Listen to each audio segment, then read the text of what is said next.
Okay, so Hare Krishna, everyone. We'll start with chapter summary of chapter 6. Yesterday's advancing in Ashtanga Yoga 6.1 to 6.9. Samabuddhir Vishishyate. Stages of Ashtanga Yoga practice we did. Then why control the mind? Abhyasena tu Kaunteya, says Krishna. Destination of an unsuccessful yogi. So, Shuchinam Shrimatam Gehe, Bhakti Yoga is the topmost yoga. That's what Krishna says, right? And that is the truth. And the first 6 chapters of Bhagavad Gita, we have been described as a non-material spirit soul, that is spiritual in nature, right? And the soul is capable of elevating himself to self-realization by different types of yogas. We can reach the supreme goal. So what does Krishna say in conclusion in chapter 6? He says, Yoginam api sarvesham madgatena antaratmana shraddhavan bhajate yo mam same yukta tamo mataha. So at the end of 6th chapter, he is very clearly stating that you have to have full concentration of your mind upon Krishna. So he says, if you are in Krishna consciousness, then that is the highest form of all yoga. So we must concentrate our mind, even though Arjuna says, Chanchalam hi mana Krishna, but Krishna says you can control your mind through abhyasa and vairagya. So you detach yourself and practice, and you will be able to concentrate your mind upon the absolute truth. Otherwise, it's not possible. Okay, so we move on to chapter 7. Chapter 7, in this chapter of Bhagavad Gita, the nature of, this is Jnana Vijnana Yoga. So the nature of Krishna consciousness is fully described in this one. Krishna is, of course, having all the 6 opulences, right? And how he manifests these opulences is described here. So we will see all the 4 kinds of fortunate people who become attached to Krishna, and 4 type of miserable, unfortunate people who just cannot take to Krishna consciousness. So far we have done chapter 3 Karma Yoga, then chapter 4 Jnana Yoga, then yesterday we did Ashtanga Yoga. So today we are going to do Jnana Vijnana Yoga, that is knowledge of the absolute. So when you talk about Jnana, knowledge, there are 2 types of knowledge. One is spiritual knowledge, which is permanent. And then there is one which is material knowledge. It is temporary. So material knowledge is what?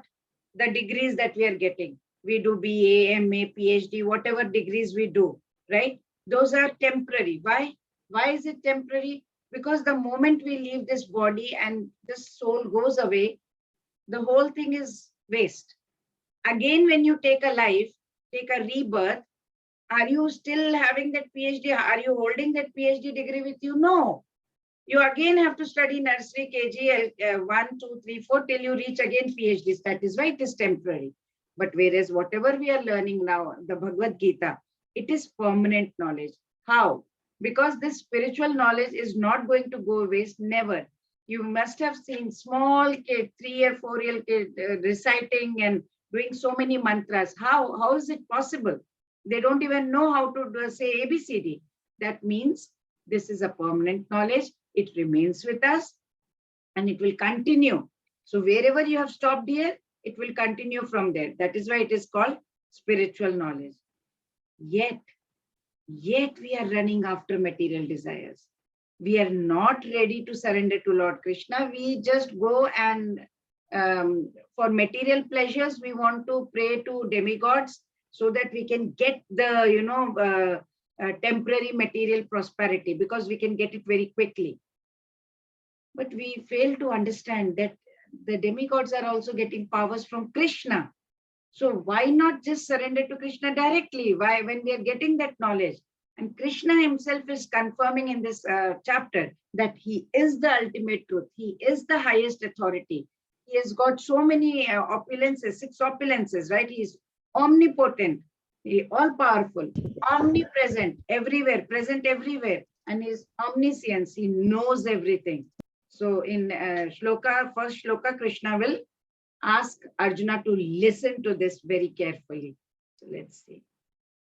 Shri Bhagavanuvacha Maya Saktamana Partha Yogam Yunjanmama Trashaya Yunjanmama Dashaya Trashaya Asamshayam Samagram Mam Yathajnasyasi Tachruno. Now hear, O son of Pritha Arjuna, how by practicing yoga in full consciousness of me, with mind attached to me, you can know me in full, free from doubt. So at the end of 6th chapter, what did he say? He said Krishna consciousness is the highest, right? That is why now he's telling Arjuna, Lord Krishna is saying, Tat Shruno, means listen to me. So Tat Shruno, Shruno is listening. So there is no more greater, there is no other Lord greater than Krishna, right? So whoever is getting the privilege of hearing from Krishna is so lucky, right? So we should learn either from Krishna himself directly or from a pure devotee of Krishna like Srila Prabhupada. We are reading his purports, right? So in Bhagavad Purana also it is written that we must develop, once we develop bhakti, we will be free from all these modes of material nature. We will be free from this tamoguna, rajoguna, everything. So, and then we will get the knowledge, jnana vijnana. So we'll get the knowledge that we will stop running after material desires, and slowly our greed and our wants, everything will be reducing slowly. And the moment we are moving away from Maya or the contamination, slowly we'll settle in the mode of goodness, right? And then we will develop, we will get the energy to develop bhakti or devotion. And then we will understand Supreme Personality of Godhead. So we have Lord and his incarnations. They are free from imperfections. So who can tell me which all avatars it is? Picture number 1. Who can tell me what is this incarnation of Krishna? Anyone, you can unmute yourself. Matsya Avatar. Matsya Avatar. Picture number 2.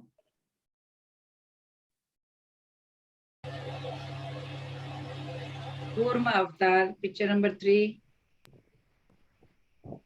Varaha Avatar. Yes. Varaha. Picture number 4. Narasimha Avatar. Narasimha Avatar. 5. Vamana Avatar. 6. Parshuram. Parshuram. 7. Rama Avatar. Ram Avatar. 8. Krishna. 9. Buddha. And 10 that has not yet come. Kalki Avatar. Very good. Very nice. So these are they're free from imperfections. But the ways to acknowledge knowledge, to remove this imperfection, it's something that we need to learn. That's the ascending process. We have to move up. We have so many defects, right? Senses are imperfect and they're very limited also, these senses. They can see only this much, not beyond. Science is also imperfect as such. Why? Because it is what humans are making, right? And humans have limitation. It is done by humans who have their own limitations. That is why science is also not perfect. And like God is totally beyond imperfections.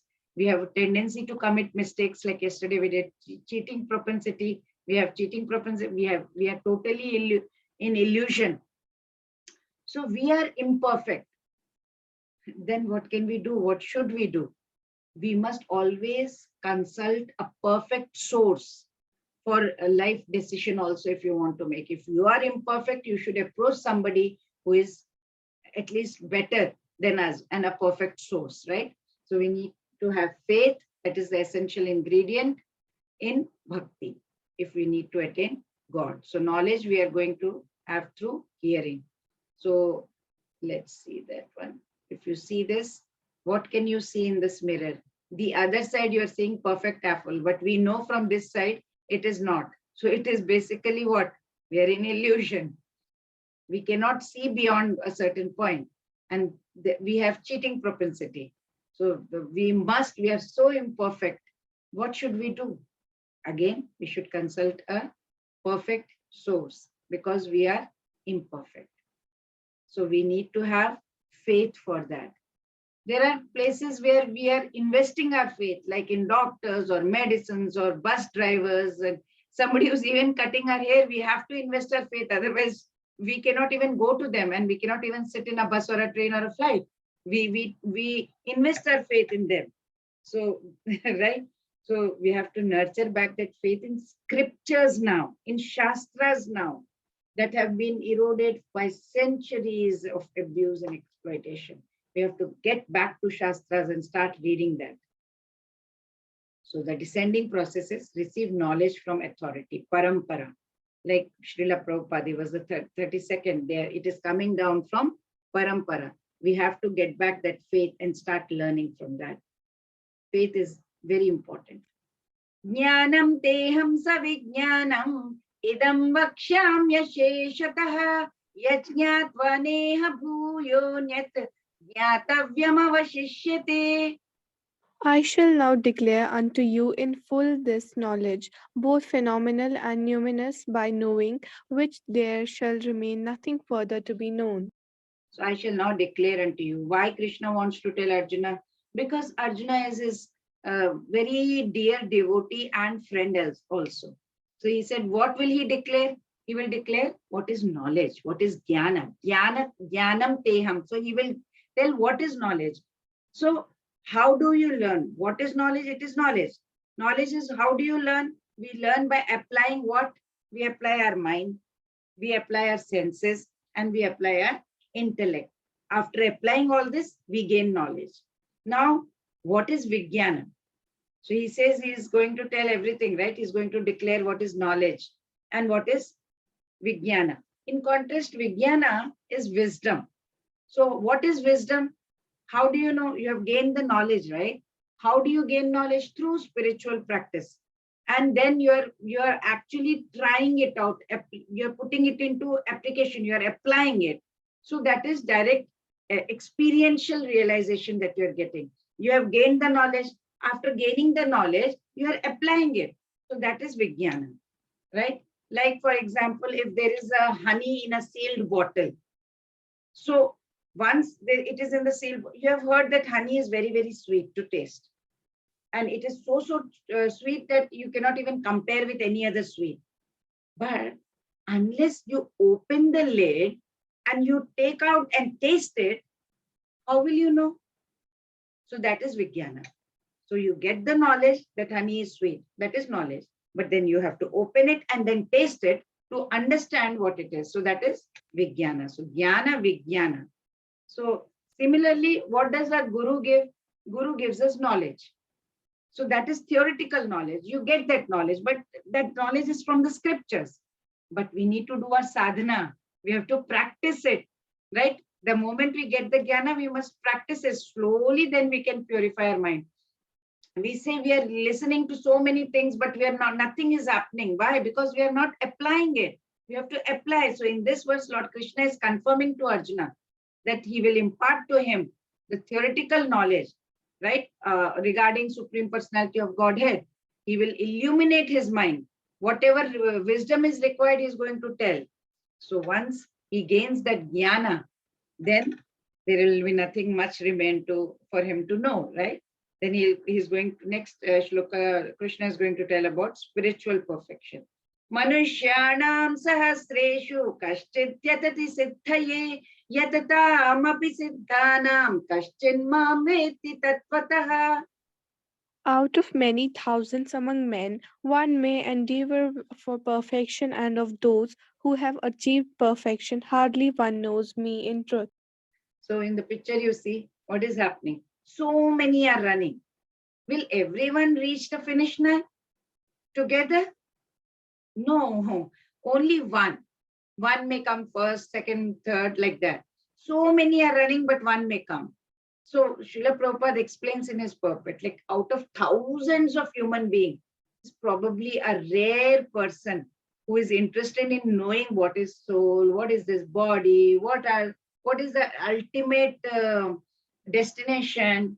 So we are running after material desires. We are just inclined towards that, and we are engaged in material instincts, right? So what are those? We are always worried about what to eat, when to get up, when to sleep, the fears we have, the wants and desires we have. We are hardly interested in any kind of divine knowledge, right? So we know that Krishna is the cause of all causes. He is the Adi Purush, right? Like in Brahma Samhita, it is the Ishvara Parama Krishna Sachidananda Vigraha Anadiradir Govinda Sarvakarana Karanam. So it is very difficult for non-devotees to know him. They can never understand Krishna, right? So we sometimes, we get confused. Even the deities get confused, like Brahma got confused, right? In Brahma Vimohana Leela. So what are we? Nothing. So we need to practice this. Very rare people can, get into this. Bhumira ponalo vayu khammano buddhirevacha ahankara iti yamme vinna prakriti rashtadha. Earth, water, fire, air, ether, mind, intelligence, and false ego. Altogether, these eight comprise my separated material energy. So we are made up of what? Eight. What are those? As you have just read, earth, water, fire, air, ether, mind. And mind, intelligence, and false ego is subtle. The gross body is made up of earth, water, fire, air, ether, right? So first five, they are made up of, they are called gross, and the other are subtle. And they are all, but together, eight are material energies. So in this verse, confirming that eight elements are there, they are part of Maya, his material energy, right? So next he is going to describe his superior energy. This is his material energy. So let's see Krishna's superior energy now. This Krishna has made material energy, next superior energy. Apareyamitastvanyam prakritim viddhi me param jivabhutam mahabhavo yayedam dharyate jagat. Besides this inferior nature, O mighty armed Arjuna, there is a superior energy of mind which are all living entities who are struggling with material nature and are sustaining the universe. Yeah. So he's explaining the eightfold Prakriti, the material energy. And then he says that material energy is not superior, it's inferior. But there is another energy which is far more superior. So this superior energy is transcendental compared to the body, the lifeless body. Without the soul, the body is lifeless, right? So the spiritual energy is what? Soul, Jivatma. That is the spiritual energy. The moment you remove that soul out of the body is lifeless. So this matter is material energy and the soul is the spiritual energy. So we know now three. One is matter, which is perishable, the body. Then the individual soul, right? Which is the spiritual energy.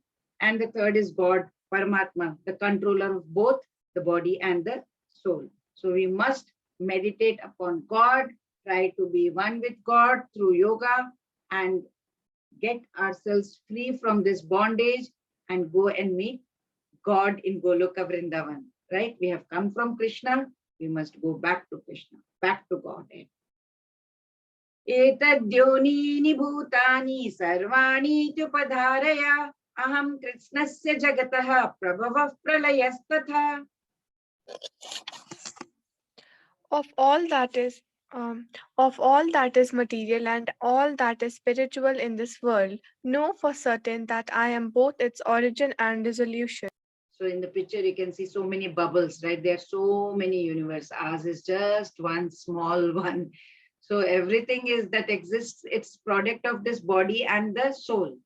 So we are God's two energies. One is the material energy, the body, and the superior energy, that is the soul. Mattav parataram nanyat kinchidasti dhananjaya mai sarvamidam protam sutre manigana eva.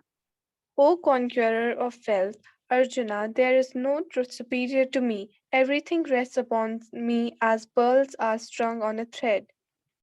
So you have seen, right? How pearls are strung when you have seen it. He is the creator, he is the sustainer, he is the annihilator, right? Similar to the beads that are strung in a thread. It can move in its own place. Like we have this Japamala, I can show you with this example.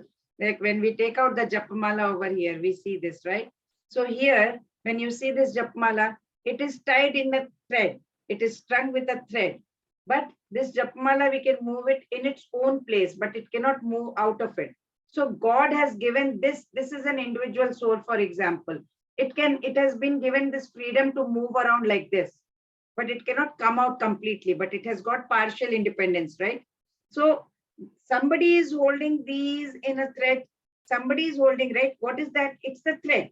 Somebody is holding, so that is the thread here. So this thread, can we see? This one I can see now here, but otherwise when you see the pearls, you cannot see the thread also. But it is there, right? Even though we cannot see that thread, but we know the thread is there. Otherwise, what will happen to the beads?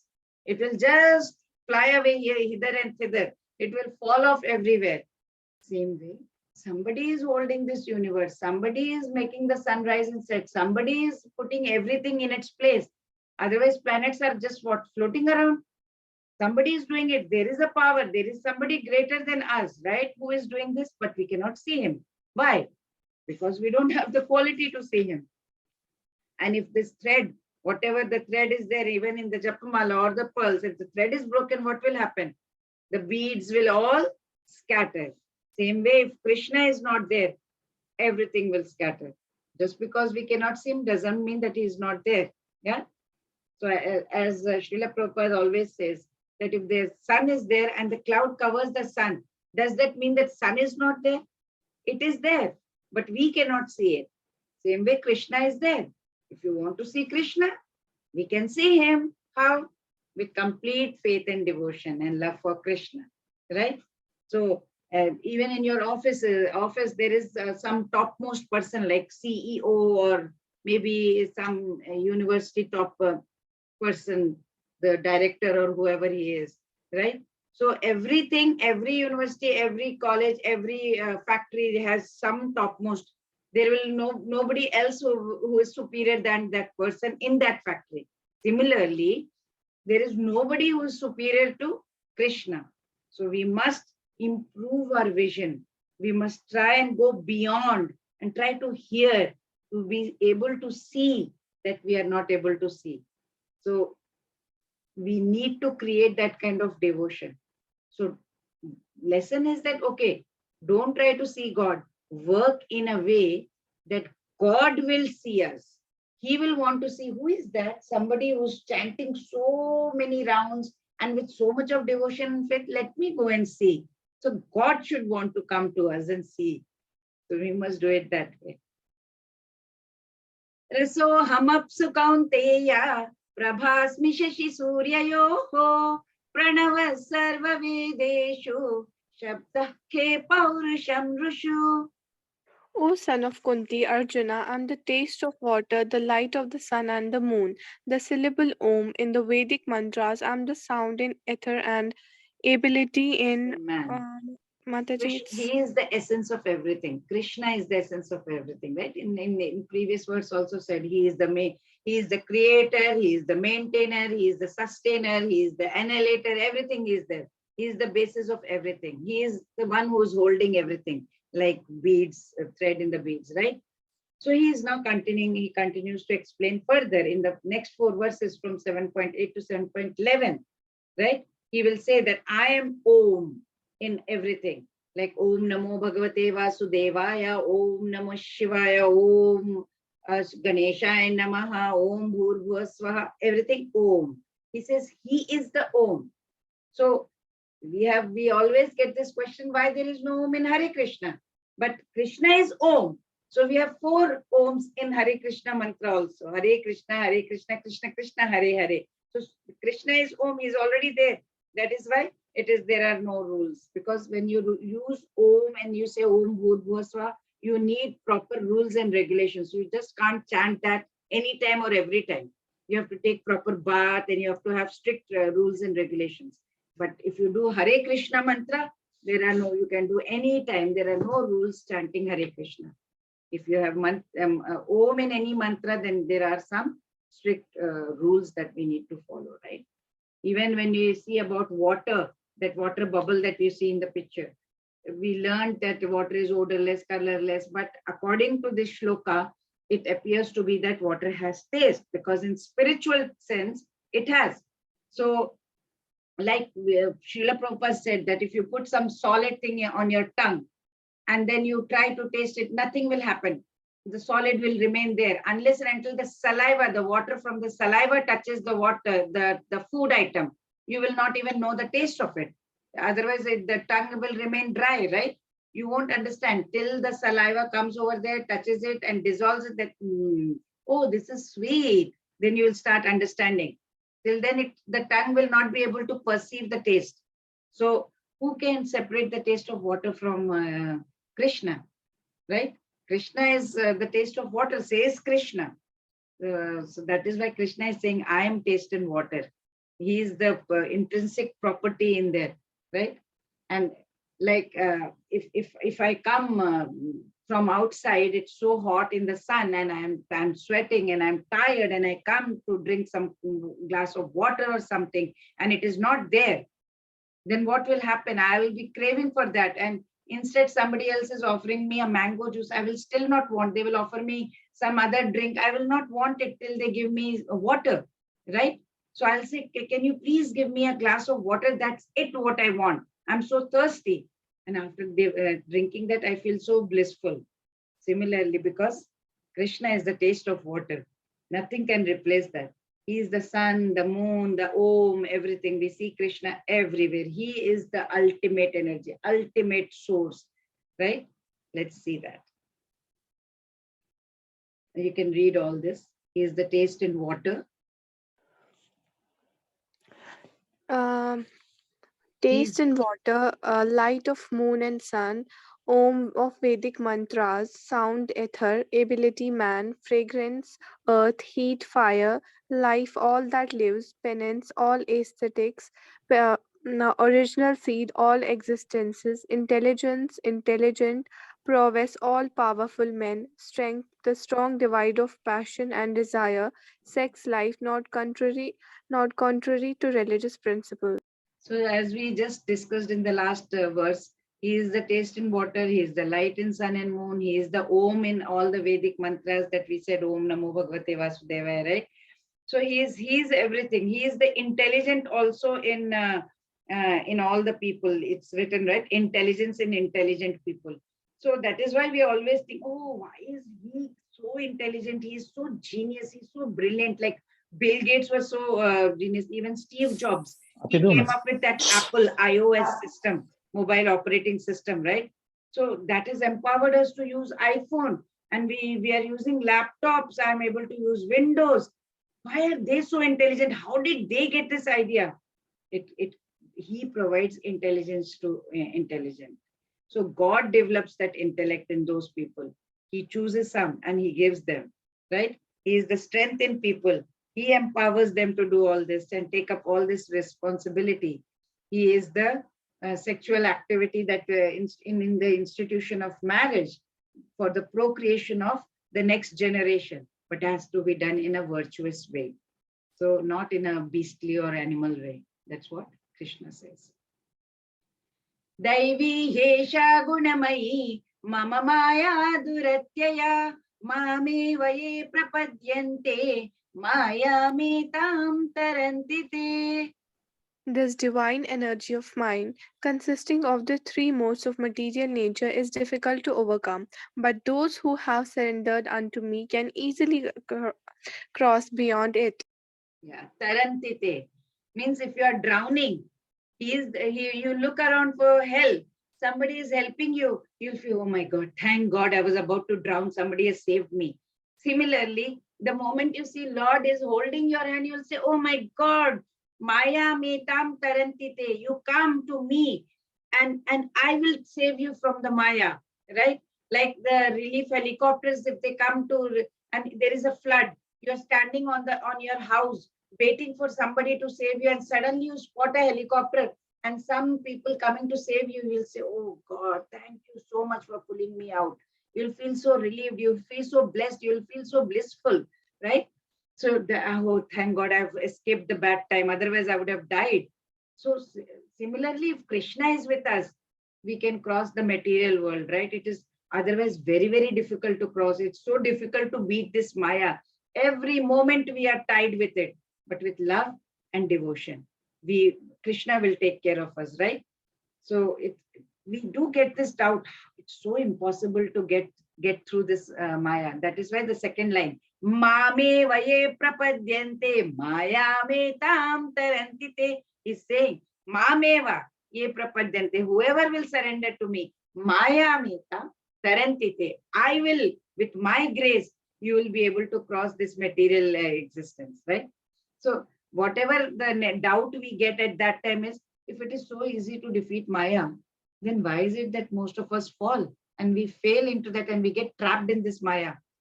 Krishna will explain to us. What does he say?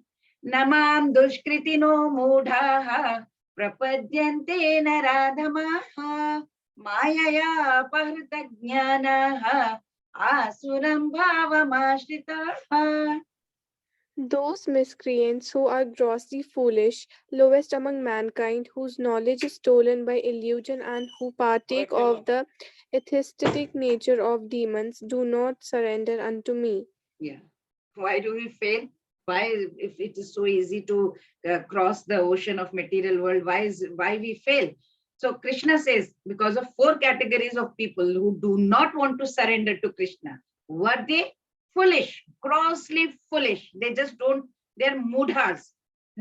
They are like hardworking beasts. You can see the beast, right? It's hardworking.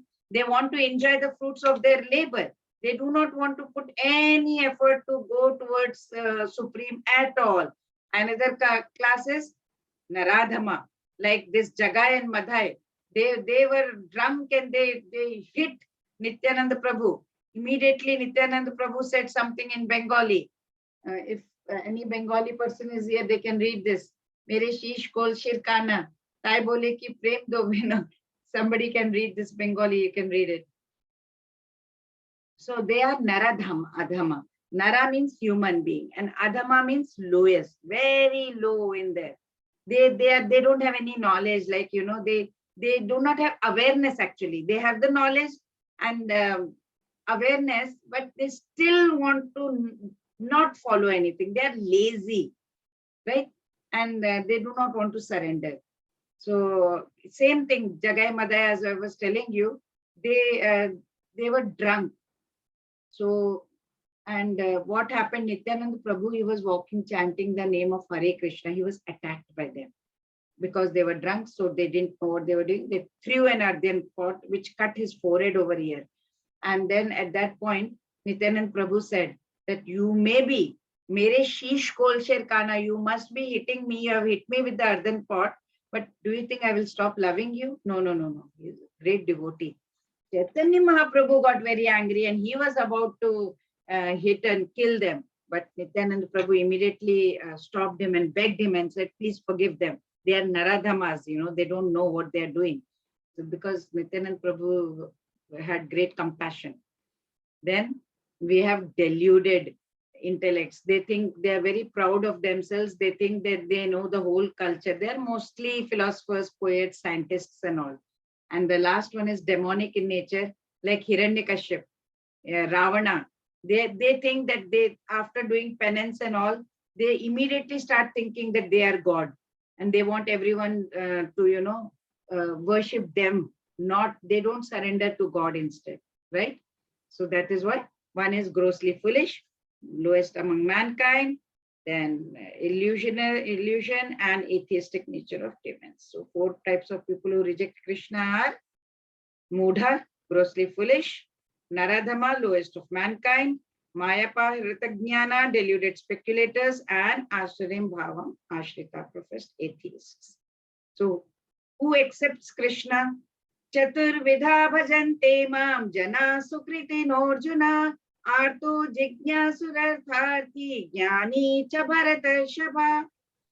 O best among the Bharatas, Arjuna, four kinds of pious men render devotional service unto me: the distressed, the desirer of wealth, the inquisitive, and he who is searching for knowledge of the Absolute. So last verse we saw that four kinds of people who do not want to surrender. Now this one, they want to surrender. How? What kind of people? Artha, Jignasu, Artharthi and Jnani. Arth means what? Distressed. They are completely miserable. all the miseries are pouring out of the pot in them, and they are not able to cope up. They are stressed out, completely stressed out. They run, they just don't know what to do. They go towards God, and they try to say, God, please save me. And the best example is Draupadi calling Govinda. She was in distress state. Then second is Jignasu, knowledge seekers. They want to know what happened. Like, Maharaj Parikshit, he wanted to know. He had only 7 days to live, and he was inquiring from Sukadev Goswami and many other rishis also. Then seekers of worldly positions. I want money, God. They will start praying to God. They want to take the shelter of God because they want material benefits and many other things. Like even King Dhruva, he wanted his father's love. He was neglected by his father, King Uttanpada, right? So he was very disheartened. He went into the forest. He said, I will please God. And he wanted to become more powerful than his father. But of course, as his devotion grew, he realized that God's love is more important than anything else. Then there are Gyanis. Fourth set is Gyani. They are completely in knowledge, and they have understood the truth that they are part and parcel of God. So they want to engage in devotion. They want to understand. They want to learn more, right? Like sages in namasharanya, they were very knowledgeable. So who are the 4 kinds of people who accept Krishna? Artha, the distressed, then Artharthi, who wants wealth, then Jignasu, the inquisitive, and Jnani, who is searching for knowledge of absolute. So in the first picture, it is Gajendra. He remembered his past and he prayed to God. And then second picture is he is distressed. Second picture is anyone? You can unmute yourself if you want. Draupadi, yeah, she is also distressed. And the third one is Sukadev Goswami in the womb of his mom, mother. And he was very inquisitive. So he wanted to hear everything. And fourth, Parikshit Maharaj is sitting and asking Sukadev Goswami, and he wants to understand everything. So he is also inquisitive. Then there is a fifth one, Dhruva Maharaj. He is distressed. He wants his father's love. Sixth one is Sugriv. He was really distressed. His brother, what he did, he wanted Lord Ramchandra's help. So he was completely distressed and he wanted seeking his help. And seventh is namasharanya, where all the sages are sitting together and discussing various about all Gyan and Vigyan, everything they are discussing. And they are very Jnani and Jignasu. They are very curious to know all the Gyan. Bahunam janmanam ante jnanavan mam prapadyate vasudeva sarvamiti samahatma sudurlabha. After many births and deaths, he who is actually in knowledge surrenders unto me, knowing me to be the cause of all causes and all that is. Such a great soul is very rare. Very rare. Samahatma sudurlabha. Krishna is telling, there are so many knowledgeable jnanis. They take so many lifetimes to get this knowledge. And only once this jnani, that jnana, the knowledge is turning, they have used it there, it's matured. That's when they finally surrender to God. It takes a lot of time. So true knowledge, once you get that true knowledge, definitely you will be able to, it will lead to devotion towards God, right? So it's like, if a man is walking on the beach and he finds a ring, and he thinks that it is just some artificial, he'll just wear it in his finger and move on. Some artificial ring, he will forget it. Maybe he's thinking that it's worth maybe 50 rupees. Then he goes and then he remembers, shows it to the friend, and friend happens to be a goldsmith. He says, oh, wow, that is a good one. I can give you 25,000 for this. Immediately you look at it, oh, wow, what am I wearing? It has having some kind of value. It's precious now. He's wearing it every day, polishing it, looking at it every time and feeling very happy that he has got such a lot of money now. Then he shows it to his uncle. Uncle says, oh, you know what? This stone, I think, is diamond. And it's worth, say, 200,000 or 2 lakhs. Wow, that much. Now he's more, loves it more than anything in his life now, because his knowledge has increased and the value is also increasing along with the knowledge. So Krishna says that Gyanis, they've spent so many births and deaths and they're trying to seek true knowledge. But the moment you get knowledge, the value increases and your love increases. It's similar to how your love for the ring increased once you came to know that is valuable. Immediately, the moment you get the true knowledge about Krishna, the love and the devotion and the value will increase so much so that you will surrender to God, right? But Krishna says, Samahatma Sudurlabha. However, such Mahatmas are very, very rare to find. Such noble souls are very rare. Kamaistaistairhritagnyanaha prapadyantenya devataha tam tam niyamamasthaya prakritya niyata swaya. Those whose minds are distorted by material desire surrender unto demigods and follow the particular rules and regulations of worship according to their own natures. So his Krishna is saying that whoever kama is their hritagnyana, they are hritagyanas, If they want for some kama is material desire, for some to gain some material desire, they are going to prapadyantenya devata, they are going to devatas and praying to them. They don't even understand, right? So like it's how the prime minister appoints different ministers in the state. But prime minister is prime minister, he has got the ultimate power. But ministers have some power locally. They can give you a little bit of some kind of local help if you want to. They have only limited powers according to their state, within their state. Everything is in the hands of prime minister. Similarly, Lord Krishna is the ultimate, right? He has appointed various devatas for various administrative jobs, but we are running after them. We want everything from there because of material desires. When the devatas themselves are temporary, whatever they are giving to us will also be temporary. So they are also going through the cycle of life and death. We are also going through the cycle of life and death. Whatever they will give it to us, it will what? Permanent? No, it will be temporary. So why not go to somebody who's going to give us permanent help? That's what Krishna says. They are hritagyanas. They are going to devatas. Yo yo yam yam tanum bhaktaha shraddhayarchitum ichchati tasya tasya chalam shraddham tameva vidadhamyaham. I am in everyone's heart as a super soul. As soon as one desires to worship the demigods, I make his faith steady so that he can devote himself to some particular deity. He says, I am there as Paramatma in everybody's heart. I am there. You can worship me, but because you are worshipping Devatas, okay, I help you. I help you to steady your faith so that you can worship at least that properly, right? So I always try to give this example about my grandson who likes to play with this soft toy. And, he will play as if it's a very real toy, real person. He will talk to that toy as if soft, as if it's a real person, showing affection, trying to comb the hair, trying to give it something to drink and trying to kiss it and all, showing a lot of affection. We also allow them to do it. Why? We encourage them to play like that so that they will develop the qualities of love, care, affection, how to nurture, and they become socially very responsible. They grow to be a very compassionate people. So similarly, Krishna is our eternal parent. He is aware that we are very, very ignorant, completely ignorant. We don't know what we are doing.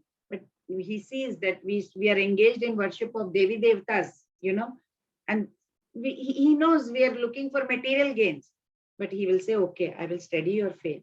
Slowly, you with experience, you will understand. Now you're playing with these toys and all. Slowly you will grow, you will understand that they are just toys. The real people are other people. The eternal father is Krishna. And then you will ultimately come and surrender to Krishna. Sataya Shraddhaya Yuktaha Tasyaradhanamihate Labhate Chatatah Kaman Mayeva Vihitan Hitan. Endowed with such a faith, he seeks favors of a particular demigod and obtains his desires. But in actuality, these benefits are bestowed by me alone. Again, Krishna is saying, I am giving everything. He is telling Devtas do not have the capacity to fulfill this.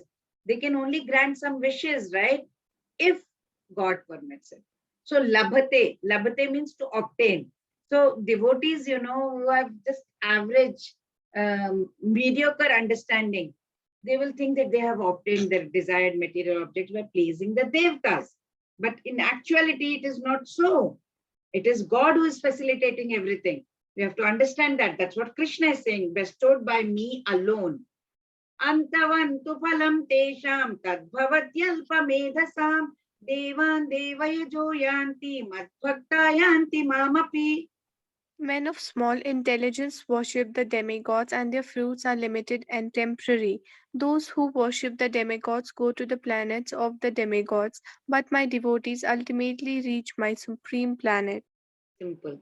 Krishna is telling so clearly how much more should he explain? He says, whatever you will aim for, you will get that. If you want to worship devtas, you will go to planets of devtas. If you want to come to me, worship me. Those who are devoted to me, they will come to Golok Vrindavan. So the moment Krishna says this question always crops up in the mind. If reaching God is the ultimate destination, then why God is trying to steady our faith when we are trying to do puja to devatas? Then we are worshipping devatas. Then why is he studying our faith when the ultimate destination is going to Krishna? It is like, when kids are going to primary school, they cannot stay in that level forever. Once they're in KG, they have to go to 1, 2, 3, 4, right? They have to be promoted to the next grade. They cannot get stagnated in one class throughout. So even though primary school is very important, very necessary, students have to outgrow and move on and to higher education. So if similarly, if we are worshipping devatas, we are in primary level. We need to outgrow that and move towards Bhagavad Gita. Bhagavad Gita is not for primary school students, right? It is for people who are looking for higher purpose. So we are moving on. We are moving towards higher purpose. Devatas are themselves going through the cycle of life and death. They are perishable. So whatever they are going to bestow to their devotees is also perishable, right? So why not worship the eternal form of God, right? So that we are free from this cycle of birth and death, and remain in his abode and serve him completely and be in his service. Naham prakasha sarvasya yogamaya samavritah mudho yamna bijanati loko mamajam avyayam. I am never manifest to the foolish and unintelligent. For them I am covered by my eternal creative potency, yogamaya, and so the deluded world knows me not, whom am unborn and infallible. So now, till now, we had talked about material energy and spiritual energy. Material energy, this body, and the spiritual energy, the soul.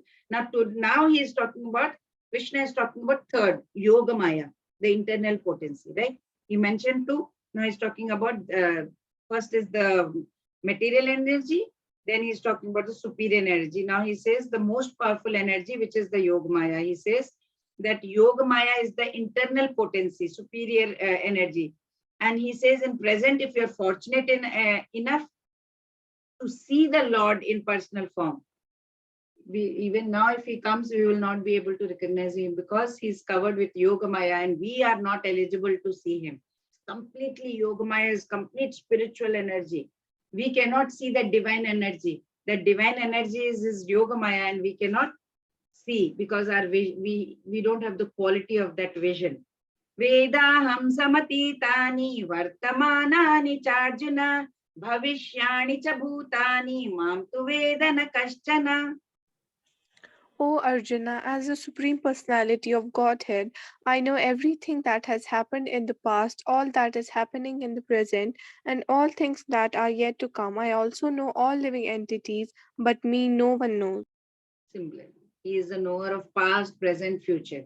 Right? We forget everything. Whatever happened few hours ago also, we don't remember. But he remembers everything. He will sit down. He is sitting inside our heart. He is noting down our actions. He's writing down our thoughts also, even the thoughts. Remember, thoughts, words, deeds. Everything is noting it down. And he will accordingly give us the next birth. Whatever we are doing, he remembers everything. We may not remember. So he will give the life accordingly. And he has been there with us for infinite lifetimes. Ichha dvesha samuthena dvandva mohena bharata sarva bhutani sammoham sarge yanti parantapa. O scion of Bharata, O conqueror of the foe, all living entities are born into delusion, bewildered by dualities arising from desire and Hate. So Srila Prabhupada very nicely explains in his purport about this dualities. He says our real position is we are servitors of Lord. We are Lord's servant. That's our position actually, subordinate to Lord, Supreme Lord, who is pure knowledge. He is full of yogamaya, right? But because we are separated from him, we have moved on, we have got into this trap of material world. We are controlled by this illusory energy. We cannot understand Krishna. So this illusion, because of this Maya, what is happening? There is duality of desire, hate, happiness, distress, everything is going on. And because of this desire and hate, what happens? The ignorant person wants to become one with Supreme. He thinks he is equal to God. We can become one with God. And he starts envying the Supreme Personality of Godhead. But no, pure devotees, they are not contaminated. They are not in any delusion. And they are not contaminated by desire or hate. They understand that Lord Krishna is the ultimate. He appears by his internal potencies, like he has a spiritual energy, yogamaya, and they understand completely about his manifestation.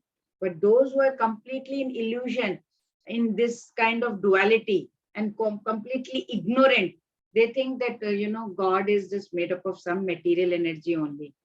But that's his unintelligence actually.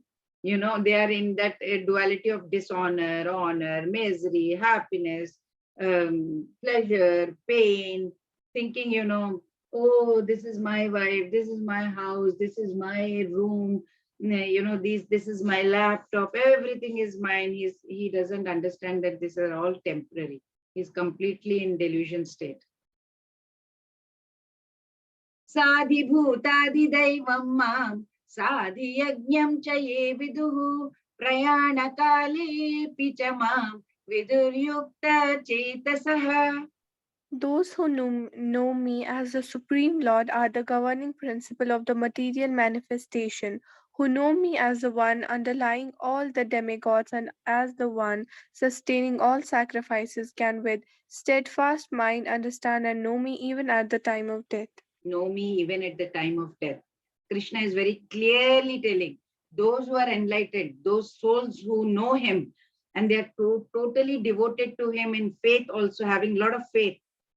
They, even at the time of their death, they are in full consciousness of Krishna. They are thinking and remembering Krishna at the time of death. And those two devotees, they will definitely about Goloka Vrindavan. But how to remember God even at the time of death? Death is a very painful journey. You won't be able to, I don't even know whether I'll be in coma or whether I'll be having proper senses also or not. It's very difficult to remember anything when I'm having so much of pain. So how to remember Krishna at that time? So for that, Krishna says that those enlightened beings, they're completely filled with devotion of God. Their mind, intellect, they're all surrendered. So that comes with practice, right? You can't just in the last minute say, oh, I want to remember Krishna. That's not going to happen. You have to practice from now also, right? So for that, there is a sannyasi sitting and he is standing at the bank of the river. So the disciple comes and says, why are you standing here? Guruji, you have to cross the... Guruji says, no, I'm waiting for the river to, give me way and let it just dry up. Then I can walk in. How will that happen? The river is going to flow. It's not going to stop for you, says the disciple. Guru says, exactly. Life is not going to wait. Time is not going to wait. Don't think that I will retire someday and start Krishna consciousness. Do it. River is flowing. We have to cross this river means we have to cross. So any time is a good time to start. That's what Guru says. The 7th chapter particularly explains how we can become fully Krishna consciousness. So forget the past, whatever you have been doing. Begin whatever you are, wherever you are. It's never too late.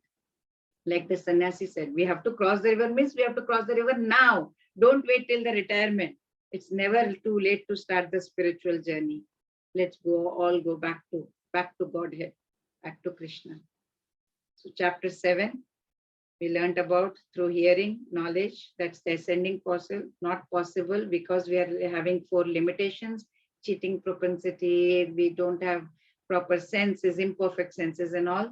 Then descending processes, we must find a bona fide parampara and learn from there properly so that we get correct knowledge. Then Krishna's energy, we saw that Krishna is the essence of energy, everything. We saw is in sun, moon, water, everything, right? He is all powerful.